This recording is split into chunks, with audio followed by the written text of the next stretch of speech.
দেখছেন NTN news. Kazi and কাজীটির সৌজন্যে আজকের হ্যাপেনিং পয়েন্টের আয়োজনে আপনাদের সবাইকে আমন্ত্রণ জানাচ্ছি। আমি জান্নাতুন নাহার জাকিয়া।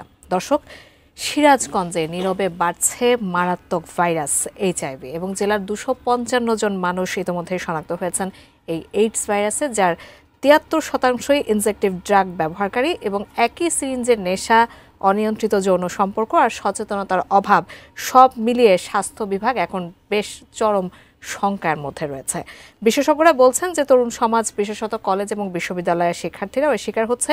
অবৈধভাবে আসা যে ইনজেকশনগুলো রয়েছে এবং মাদক ব্যবসা নিয়ন্ত্রণের প্রশাসনের অভিযান চলমান থাকলেও এর সংক্রমণ কিন্তু কোনোভাবেই কমছে না।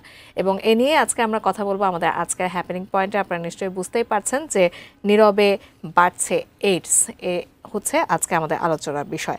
আজকে এই নিয়ে কথা বলার জন্য থাকছেন আমাদের সঙ্গে অতিথি হিসেবে মেজর ডাক্তার খসরু সামাদ, ঔষধ বিজ্ঞানী ও কলামিস্ট। আপনাকে স্বাগত জানাচ্ছি আমাদের আয়োজনে। জি, ধন্যবাদ। দর্শক, আমরা আমাদের আয়োজনে যাব। শুরুতেই তার আগে সিরাজগঞ্জের কথা যেহেতু আপনাদেরকে জানাচ্ছিলাম একদম আমাদের আয়োজনের শুরুতেই, সেখানকার civil surgeon doctor Mohammad Nurul Amin এই বিষয়ে কি বলছেন আমরা সেখানে আগে জেনে আসি। 187 জন আক্রান্ত হয়েছেন সুইয়ের মাধ্যমে। ইনজেক্টেবল যে সিরিঞ্জ একজন আরেকজন ড্রাগস নেয়, শেয়ারিং এর মাধ্যমে এটা ছড়াইছে। 35 জন হলো সাধারণ জনগণ। স্কুল, কলেজ ও বিশ্ববিদ্যালয়ে সমকামী আছেন 29 জন এবং যৌনকর্মী আছেন 4 জন। আমাদের 2025 সালের সিরাজগঞ্জ জেলায় মোট আমরা সন্দেহভাজন টেস্ট করানো হয়েছে 3710 জন। এর মধ্যে আমাদের সিরাজগঞ্জের পজিটিভ আসছে মাত্র 22 জন, যেটা পার্সেন্টেজে 0.5%। এটা কোনো মতেই রেড জোন না। রেড জোন হতে হলে আমাদের স্যাম্পল টেস্টিংয়ের 5%-এর উপরে যেতে হবে। দর্শক, সিরাজগঞ্জের civil surgeon doctor Mohammad Nurul আমিনের কাছে আমরা সর্বশেষ সিরাজগঞ্জে যে এইডসের পরিস্থিতি সে সম্পর্কে জানছিলাম। উদ্বেগজনক একটা অবস্থা তিনি আমাদেরকে জানাচ্ছিলেন। আপনার কি মনে হয় এই যে সিরাজগঞ্জে উদ্বেগজনকভাবে এইডসের হার বাড়ছে, এটা কতটা উদ্বেগজনক পর্যায়ে গেল আসলে? জি, পবিত্র ধর্মগ্রন্থ কোরআনে সূরা আরাফে একটা কথা বলা হয়েছে যে নির্দিষ্ট পথে ছাড়া যারা যৌন সঙ্গমে লিপ্ত হন, তারপর এমন পাপ বর্ষিত হবে যে সেই নগরী ধ্বংস হয়ে যাবে। এবং হয়েছেও তাই। এটা লূত আলাইহিস সালামের সময় সডম নগরীটি ছিল, তাতে তারা পাপাচারে লিপ্ত ছিল এবং মূলত সমকামিতা তাদের ভেতরে ছিল। এবং আমরা দেখতে পাই ধর্মগ্রন্থে উল্লেখ করা। এবং অসুখটি আসলে কি ছিল তারা না বললেও বা সেই সময় নাম না থাকলেও লেখার যে বর্ণনা তার সাথে অদ্যবধি এইচআইভির কিছু মিল পাওয়া যায়। একটু প্রাসঙ্গিক হবে যদি এইচআইভি সম্বন্ধে কিছু বলা একটু যায়। এটা একটা ভাইরাস, তার নাম হলো হিউম্যান ইমিউনো ভাইরাস, এইচআইভি। এই ভাইরাসটি মোটামুটি প্রথম নির্ণয় হয় 50 বছর কম বেশি আগে। তখন এরকম একটা ভীতি সৃষ্টি করেছিল যে সারা পৃথিবী ধ্বংস হয়ে যাবে। তাহলে এই ভাইরাসটা কোথা থেকে কিভাবে এসছে আদি এটা বোঝা মুশকিল। তবে আমি পাশাপাশি দু একটা ভাইরাসের নাম বলি, যে সদ্য আমাদের যে কোভিড, এটাও কিন্তু একটা ভাইরাস। তারপর এরকম মার্স আছে, সার্স আছে, এগুলি ভাইরাস। তাহলে ভাইরাসের মূল বিষয়টা হলো যে এর গঠনটা এতই জটিল যে বাজারে যে সমস্ত আমরা ওষুধ পাই তাকে অদ্যবধি আমরা তাকে মারতে পারি না। অর্থাৎ এই জন্য কোভিডের কোনো সুনির্দিষ্ট চিকিৎসা নাই এবং ওই এইচআইভি বা এইডসের কোনো সুনির্দিষ্ট চিকিৎসা নাই। ফলে মোটামুটি মৃত্যুটা অনিবার্য হয়। তবে এতদিনে আমরা অনেক সাপোর্টিভ চিকিৎসা থেরাপিটা তৈরি করাতে হয়তো লক্ষণ ভিত্তিক কিছু চিকিৎসা দিতে পারি, কিন্তু মূল জায়গাটাতে আমরা আঘাত করতে পারি না। এখন এটা কিভাবে আসে, এর আশা আংশিক উত্তর আমরা পেয়ে গেছি। তারপরেও ধরা যাক ক আর খ। ক হচ্ছে যে কোনোভাবেই হোক তার শরীরে এইচআইভিটা আছে। খ তার স্ত্রী, তিনি একদম অরক্ষণীয়া, উনি ঘরে থাকেন, কিন্তু ওই স্ত্রী তো জানতো না, হয়তো কও জানতো না। মানে প্রাথমিকভাবে এই লক্ষণগুলো একদম যে প্রকাশিত ব্যাপারটা এরকম না। আবার এইচআইভি বা এইডসটা তো খুবই পরিচিত রোগ না। সুতরাং এটা যে মানে স্ক্রিন হয়ে প্রমাণ হয়েছে এটাও কিন্তু না। সুতরাং ক আর খ স্বাভাবিক যে মিলামেশা, তার ফলে খ একদম গৃহবধূ হওয়া সত্ত্বেও তার কিন্তু হয়ে যাচ্ছে। ঠিক সেভাবে এই সংখ্যাটা কিন্তু যেটা বলা হলো আমার ব্যক্তিগত ধারণাটা টিপ অফ দ্য আইসবার্গ, এটা উনি বলেছেন যে এটা মানে নির্ণীত হয়েছে। এই কথাটা বলা হচ্ছে না যে অনির্ণীত সংখ্যা কতটুকু।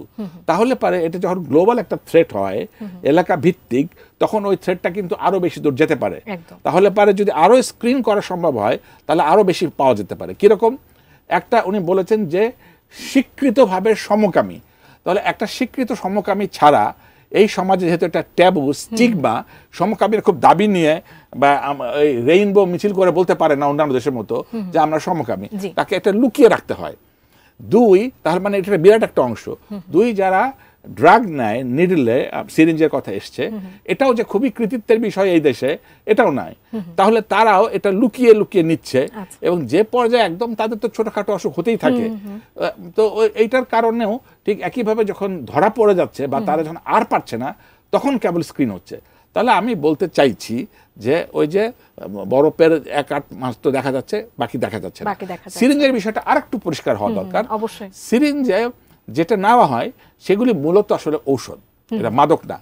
জিনিস আমি আরো পরিষ্কার করি, ডাক্তারদের রোগীর চিকিৎসা করতে মরফিন, পেথিডিন এবং ঘুমের ওষুধ ডায়াজিপাম এই জাতীয় ওষুধগুলি দরকার হয়।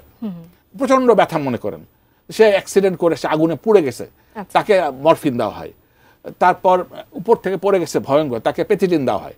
তাহলে তখন তার ব্যথা। সুতরাং এই ওষুধগুলি কিন্তু সুলভ, অর্থাৎ দোকানে আপনি টাকা দিয়ে কিনতে পারবেন, কিন্তু কোনো ক্রমে প্রেসক্রিপশন ব্যতিরকে বাংলাদেশের আইনে বা সারা পৃথিবীর আইনে এটা বিক্রি করার কথা না।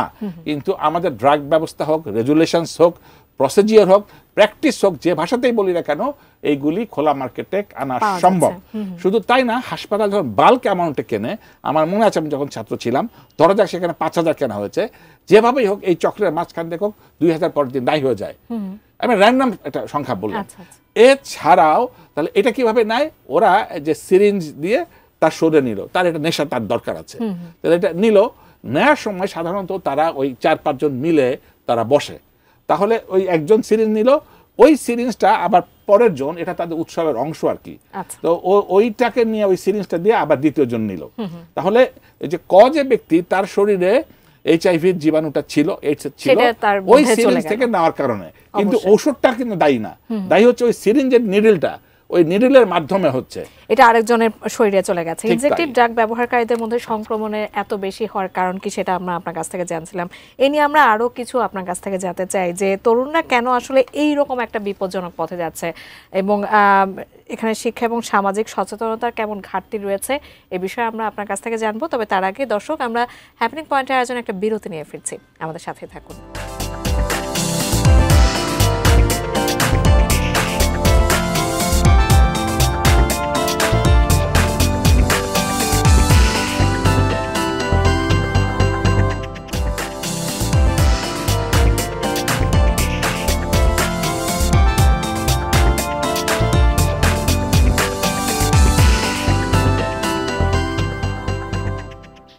বিরতির পর আবারও আমন্ত্রণ জানাচ্ছি কাজী অ্যান্ড কাজী টি এর সৌজন্যে আজকে হ্যাপেনিং পয়েন্টের আয়োজনে, এবং আজকে আমরা কথা বলছিলাম নীরবে বাড়ছে এইডস এ বিষয়ে। বিরতি যাওয়ার আগ মুহূর্তে আমরা বলছিলাম যে তরুণরা কেন আসলে এই বিপজ্জনক পথে যাচ্ছে এবং শিক্ষা বা সচেতনতার কতটুকু দায়ী আসলে এই বিষয়ে, কি মনে হয় আপনার? জি, বাংলাদেশের প্রথম ড্রাগস নেওয়ার ইতিহাসটা যদি একটু দেখি, মুক্তিযুদ্ধোত্তর পর 1973 সালে হাইকোর্ট কেন্দ্রিক একটা আড্ডা হতো, নুরা পাগলা ছিল। তো এটা গানও আছে, হাইকোর্টের মাজারে কত ফকির ঘরে কে যেন আসন পাগা। এটি হচ্ছে জেনেসিস বলা হয়, যে এই জাতীয় হাইলি সফিস্টিকেটেড ড্রাগস যেগুলি শিরাপথে নিয়ে আসা হয়। তারপর এটা ক্রমশ সারা দেশে ছড়াতে থাকে। এখন দুটো প্রসঙ্গ এসছে, একটা হচ্ছে শিক্ষিত আর একটা হচ্ছে সচেতনতার অভাব। রিভার্স চিত্রটা হলো, অপরাধ বিজ্ঞান বলছে যে criminal comes from the cream, সমাজে সবচেয়ে অভিজাত অংশটাই কিন্তু ড্রাগসটা নেয়। এবং আমরা বলি যে এরকম যে উচ্চবিত্তের বকে যাওয়া সন্তান, বিষয়টা বকে যাওয়া না, ওনারা নিজের ব্যবসা বাণিজ্য, চাকরি বাণিজ্য, পার্টি ইত্যাদি নিয়ে এত বেশি ব্যস্ত থাকেন যে তার সন্তান ড্রাগস নিচ্ছে, এটা খবর নেওয়ার উনি সময় পান না। এবং ওই ছোটবেলা থেকেই তাদেরকে যে সময়টা দেওয়া, তাদেরকে একটা পারিবারিক এনভায়রনমেন্ট রাখা, ধর্মীয় অনুশাসন, সামাজিক অনুশাসন, আমাদের রাষ্ট্রীয় অনুশাসন, আমাদের সংস্কৃতি, দেশজ সংস্কৃতি, সব যে আদর্শিক পরিমণ্ডল, এইগুলি তারা খুব কাছে ছিল না। ফলে তখন থেকেই তাদের ভেতরের পাওয়া না পাওয়া, যে সংসারটা ভেঙে গেছে, তার বাবা মায়ের ঝগড়া ইত্যাদি, এই সমস্ত সবকিছু মিলায় তারা, এটা হচ্ছে মূলত ধনাঢ্য ব্যক্তিদের ক্ষেত্রে। আর আপনি যেটা বললেন, এটাকে অত্যন্ত পরিকল্পিতভাবে এই নিম্ন স্তরে নিয়ে যাওয়া হয়েছে যারা, তারা এটা এখন পর্যন্ত উপলব্ধিতে নাই যে ছোট্ট একটা শিরার একটা ইঞ্জেকশনের মাধ্যমে তার এইডস হতে পারে। এই এখন ডেঙ্গু নিয়ে যত আলোচনা আছে, এইডসটা মোটামুটি আলোচনা হারিয়েই গেছে। তো এই আলোচনাটা খুবই সামনে নিয়ে আসতে হবে। এই কথাটা কি বিশ্বাসযোগ্য? কোথাও কিছু হলো না, সিরাজগঞ্জে হঠাৎ করে পাওয়া গেল। আমি ডাক্তারি বাদ দিই, এটা খুব সাদামাটা ভাবায় এক জায়গাতে হঠাৎ করে হবে, এটা আসলে ব্যাখ্যা করাটা জটিল। তার মানে আমি আবারও ওই আইসবার্গ উপমাটা দিতে চাচ্ছি, হয়তো দেশের একাধিক জায়গাতে আছে, কিন্তু আমরা এটা এখন নির্ণয় করতে পারি নাই। তাহলে সেটা সম্ভাব্য জায়গাগুলি কি হতে পারে? যেখানে পতিতলয় আছে, আমি একদম রাগঢাক গুড়গুড় না করে প্রকৃত তথ্য আমাদের বাঁচতে হবে তো, আমাদের এটা অবগত করতে হবে তো, আমাদের জানতে হবে তো। তাহলে যেগুলি ক্ষেত্র, তাহলে পরে যেখানে এই ব্রথেল আছে সেখানকার গুলিতে স্ক্রিন করতে হবে। এখন আমি কাউকে অপরাধী বলছি না, আমি ভিকটিম বলতে চাচ্ছি। তাহলে যিনি ভিকটিম হয়েছে তাকে নির্ণয় করতে হবে এবং তাকে চিকিৎসা আমি বলতে চাচ্ছি সার্বিকভাবে, তার ঔষধ দিয়ে চিকিৎসা, তার সারা জীবন যেন চলতে পারে তার চিকিৎসা, তার মনস্তাত্ত্বিক চিকিৎসা, এবং যেটা হয় সবাই তাকে থুতু দিচ্ছে খুব প্রকাশ্যে। এইডস মানে যেন বিশাল পাপের করলো। আমি কিন্তু প্রথমে একটা উপমান দিয়েছি, হাজব্যান্ড টু ওয়াইফের ওয়াইফ জানেই না তার হাজব্যান্ডের আছে, কিন্তু একইভাবে যখন মহিলাটা বলবে এইডস, এটাকেও বিশ্বাস করবে না, বলবে তাহলে তুমিও তাহলে এই সম পাপে পাপী, কিন্তু সে তার মাথাতেই নাই যে এটা হতে পারে, না জানতে এতে আক্রান্ত হয়ে যাচ্ছে। এবং আপনি চিকিৎসার কথা যেহেতু বলছিলেন, এবং একটা জীবনে পরবর্তী পর্যায়েও যাতে এ থেকে বেঁচে থাকা যায় এবং নিয়ন্ত্রিত জীবন যাপন করা যায় সে বিষয়ে আপনি বলছিলেন। তো কাউন্সিলিং আসলে এই পর্যায়ে কতটা কাজ করছে বলে আপনার মনে হয়? জি, অত্যন্ত গুরুত্বপূর্ণ কথা। কারণ যখন এইডস নির্ণয় হয়ে যায়, তখন ওই ব্যক্তিটার প্রথমে মনোজগতে এত রকম নেগেটিভ প্রভাব পড়ে যে সে ভাবে যে মাত্র মৃত্যু হয়ে গেল। এখন মানুষ এরকম ভয়ের পরে কি হতো, ক্যান্সার যদি হতো তাহলে সে বাচ্চার কাছে, পিতা মাতার কাছে ফেরত যেত, বা সন্তানের কাছে, স্ত্রীর কাছে যেত, সবাই তাকে বানানো, হয়তো ক্যান্সার হয়েছে, টাকা তুলে দেওয়া হতো, তাকে হাসপাতালের ব্যবস্থা করা হতো রোগীদের। কিন্তু এই নিয়ে যখন সে যায়, তখন পরিবার তাকে ঘৃণা করা শুরু করে, একদম দৃশ্যমানভাবে ঘৃণা করা। সে বাসায় ফিরতে পারে না, তার স্ত্রী বা তার পিতা মাতা পরিচয় দিতে দ্বিধাবোধ করে, তখন সে আর একটা স্টিগমার মধ্যে পড়ে যায় এবং অর্থকষ্টে পড়ে, এবং এই ফলে সে আরো নেশা নেওয়া শুরু করে। তাহলে সে একটা ভিসিয়াস সাইকেলের ভিতর পড়ে যায়, এবং তার চিকিৎসা নিয়ে সে আর খুব বেশি উৎসাহী হয় না, এবং সে আরো পাপাচারে লিপ্ত হয়, এবং তার কাছ থেকে আরো একাধিক লোক এইটা ছড়িয়ে পড়ে। সুতরাং এই চেইনটা ভাঙতে হবে। আমি বলতে চাচ্ছি, অপরাধী শব্দের সাথে আমাদের না বোধ করে, বরং ভিকটিম বলাটা ভালো। এবং বারবার করে বলছে, এটা চিকিৎসা করবার জন্য অর্গানাইজ প্রোটোকল আছে, তার ভেতর কিছু ঔষধ দিয়ে, আমি একটু আগে বলবার চেষ্টা করলাম, কিছু কাউন্সিলিং করে তাদের জন্য একটা সুরক্ষিত একটা স্ট্রাকচার্ড ফর্মুলা আছে। খুবই অপ্রাসঙ্গিক হবে না, আমি আফ্রিকাতে ছিলাম শান্তি মিশনে, এখানে আমি কঙ্গোতে একটা ছিলাম, সেখানে একটা গ্রাম ছিল, সেই গ্রামে সবাই এইডস করা, কিন্তু তাদেরকে বিভিন্ন জায়গা থেকে নিয়ে এসছে, এমনকি তাদের নিজেদের ভিতরে বিয়ে হতো, তাদের খাওয়ার ওইভাবে হতো, তাদের বিনোদন হতো, তারা ফুটবল খেলতো। তাহলে সবচেয়ে বেশি আক্রান্ত, মাঝারি আক্রান্ত, অল্প আক্রান্ত, এইভাবে তাদেরকে ট্রাইস করা হতো। এবং ডাক্তারেরা যে আমাদের একটা ভীতি, হায় হায় আমি দিতে যাব, হতেই পারে, কারণ একটু সুচ ফুটলে পারে ডাক্তারেরও কিন্তু হয়ে যাওয়ার সম্ভবভাবে ঝুঁকি আছে। সুতরাং ডাক্তারদের ভেতরে যদি ভীতি কাজ করে, সেটা কিন্তু খুব বেশি অমূলক না, কিন্তু তার পেশা তাকে তো করতেই হবে। এবং ডাক্তারের সাথে তার প্যারামেডিক্স, অন্যান্য যারা মূলত সিরিঞ্জ দেয়, তাদেরকেও এরা আরো কতটুকু সাবধানতা অবলম্বন করতে হবে, গ্লোভস পরতে হবে, সে আলোচনা আমি যাচ্ছি না। কিন্তু আমি যেটা বলতে চাচ্ছি সেটা হলো, অবহেলা বা বক্রোক্তি বা অপরাধ বোধে তাদেরকে না দিয়ে তাদেরকে একটা অর্গানাইজ নিয়ে আসতে হবে। এটা গেল ব্যক্তি পর্যায়ে। পারিবারিক পর্যায়ে আমি একটু আলোচনা করেছি যে সবাই থুতু দিচ্ছে, এই জায়গা থেকে বের করে নিয়ে আসে, পরিবারকেও বোঝানো যে এটা পথবিভ্রান্ত, তাকে পথে আনতে হবে। আর রাষ্ট্রীয় বা জাতীয় পর্যায়ে আমি নিশ্চয়ই এটিএনকে খুব ব্যক্তিগত আবেগ থেকে একটা ধন্যবাদ দিতে চাই। আমার জানা মতে এই একটা বিষয় নিয়ে প্রথম এটিএন একটা অনুষ্ঠান করলো, একটা থ্রাস তো প্রথম একটা পড়লো। তো আমরা অবশ্যই রাজনীতি নিয়ে কনসার্ন, কিন্তু আমি মরে গেলে তার রাজনীতি কে করবে? তাহলে আমাদেরকে বাঁচানোর প্রয়োজনেই আমি মনে করি যে জাতীয় পর্যায়ে যে সমস্ত প্রযুক্তি আছে, সেটা ইলেকট্রনিক্স মিডিয়া, প্রিন্ট মিডিয়ার আরো বেশি সজাগ হওয়ার প্রয়োজন আছে। আচ্ছা, আইন শৃঙ্খলা বাহিনীর মাদক বিরোধী অভিযান বাস্তবে আসলে কতটা সফল হয়েছে বলে মনে হয়? কারণ আমরা আজ সমসাময়িক বিষয়ে যেগুলো দেখছি, মাদক নিয়ে যদি ধরা পড়ে সেখানে ভিকটিম বা অপরাধী শনাক্ত না করে তার বয়স নিয়ে আলোচনা হয়, আমরা সমসাময়িক সময় যা দেখছি। এই যে এই জিনিসটাকে আপনি কিভাবে ভিজুয়ালাইজ করবেন?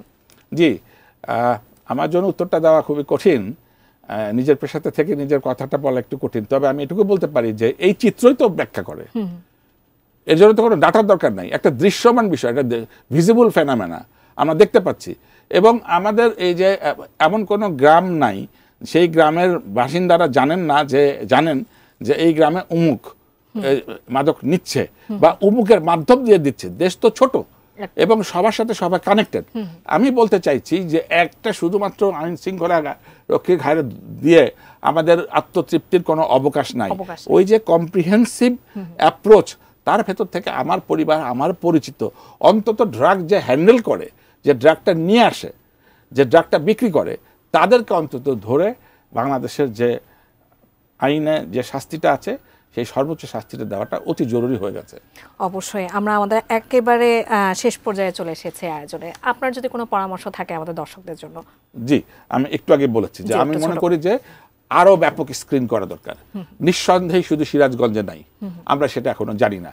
একটু আগে বলেছে ভালনারেবল পয়েন্টগুলি খুঁজতে হবে, ধরা যাক সেগুলি ব্রথেল আছে, ডিক্লেয়ার যারা সেক্সুয়ালস যারা সমকামী তারা বলতে হবে, এবং আমাদেরকে ওই সেন্টারগুলিকে রিভাইভ করে আলোচনায় আনতে হবে যে না, আমরা তোমার গোপনীয়তা পুরোপুরি রক্ষা করব, তোমার গোপনীয়তা থাকবে, কিন্তু তুমি তোমার চিকিৎসাটা নিয়ে যাও। অবশ্যই অবশ্যই। অসংখ্য ধন্যবাদ আপনাকে আজকে এই বিষয়ে আমাদের সঙ্গে আলোচনা করবার জন্য। আমাদের দর্শকরা নিশ্চয়ই এই আলোচনা থেকে অনেকটাই উপকৃত হবেন। অসংখ্য ধন্যবাদ। আপনাকেও ধন্যবাদ জানাই। দর্শক, আজকে আমরা বলছিলাম যে নীরবে বাড়ছে এইডস এবং সিরাজগঞ্জের একটা পরিসংখ্যান আমরা আপনাদেরকে জানাচ্ছিলাম। এ নিয়েই আমরা কথা বলেছি আমাদের অতিথির সঙ্গে, এবং আমাদের অতিথি যেমনটা বলছিলেন, আমরা একদিকে চিত্র যেমনটা দেখছি, বাকি অন্য সব জেলার চিত্র কিন্তু আমরা সেভাবে দেখতে পাচ্ছি না, এবং সেজন্য সেখানে একটা পরীক্ষা অবশ্যই প্রতিটা জেলায় নিরূপণ করা দরকার এই এইডসে আসলে কারা কারা আক্রান্ত হচ্ছেন, এবং সেই অনুযায়ী ব্যবস্থা অবশ্যই নিতে হবে। সেই সাথে নিয়ন্ত্রিত জীবনের অভ্যাস আসলে আমাদেরকে গড়ে তুলতে হবে সচেতনতার পাশাপাশি। সেই অভ্যাস নিশ্চয়ই আমাদের মাঝে গড়ে উঠবে, এই আশা রেখে আজকে হ্যাপেনিং পয়েন্ট আমরা এখানেই শেষ করছি। অন্য কোনো আয়োজনে আমরা অন্য কোনো বিষয় নিয়ে আবারও আপনাদের সামনে চলে আসবো। সেই পর্যন্ত এটিএন নিউজের সঙ্গে থাকবেন।